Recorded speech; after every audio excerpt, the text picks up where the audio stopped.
তো hey guys, আমি দেবদীপ আর আজ আমি নিজের শখের কিছু জিনিস আনতে যাচ্ছি শ্যামবাজার গ্যালিপে। সকাল 8টায় ট্রেন, তাই বাড়ি থেকে বেরোতে একটু দেরি হয়ে যাওয়ায় দেখা যাক ট্রেনটা পাই কিনা। ট্রেনটি মিনিট 15 লেট করার জন্য অবশ্যই ট্রেনটি পেয়ে যায়। যেহেতু বর্ধমান গ্যালোপিন, তাই শ্রীরামপুরে নেবে ট্রেনটা চেঞ্জ করে বালি, এবং বালি থেকে আমায় হেঁটে হল্টের ওপর উঠে সেখান থেকে বাস ধরে যাব দক্ষিণেশ্বর, এবং দক্ষিণেশ্বর থেকে মেট্রো করে যাব সোজা শ্যামবাজার। তো বাসে যেতে যেতেই মায়ের মন্দির দর্শন হয়ে গেল এবং মাকে এখান থেকে একটু প্রণাম করে নিলাম এবং সোজা যাচ্ছি দক্ষিণেশ্বরের মেট্রোতে। আজ মেট্রোটা খুব একটা ভিড় ছিল না, মেট্রো মোটামুটি ফাঁকাই ছিল। তো শ্যামবাজারে নেবে, শ্যামবাজার মেট্রো থেকে বেরিয়ে আমরা পাঁচমাথার মোড় হয়ে যাব গ্যালিফে।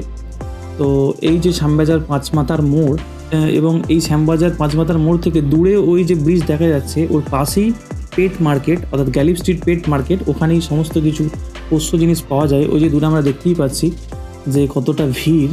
তো তোমরা দেখতেই পাচ্ছ যে সপ্তাহে একদিন হাট হওয়ার জন্য হাটটা কতটা পরিমাণে ভিড় হয়। তো এত রোদের মধ্যেও মানুষ এখানে এসেছে তাদের শখের বা পছন্দের কিছু জিনিস কিনতে। এখানে অ্যাকোরিয়াম ফিশ থেকে শুরু করে ফিল্টার, কত রকম পায়রা, হাঁস, মুরগি সমস্ত কিছু পাওয়া যায়। এছাড়াও বিভিন্ন রকমের পুকুর থেকে শুরু করে তোমার অ্যাকোরিয়াম ফিশ থেকে শুরু করে সমস্ত কিছু এখানে পাবে। এছাড়াও বিভিন্ন রকম ইনডোর আউটডোর প্ল্যানেট, বিভিন্ন রকম পাথর থেকে শুরু করে তোমার ডেকোরেশনের সমস্ত রকম জিনিস তোমরা সব কিছুই এখানে পেয়ে যাবে। আমি আমার বাড়িতে নিজস্ব একটা সেট আপের জন্যই এখানে এসেছি।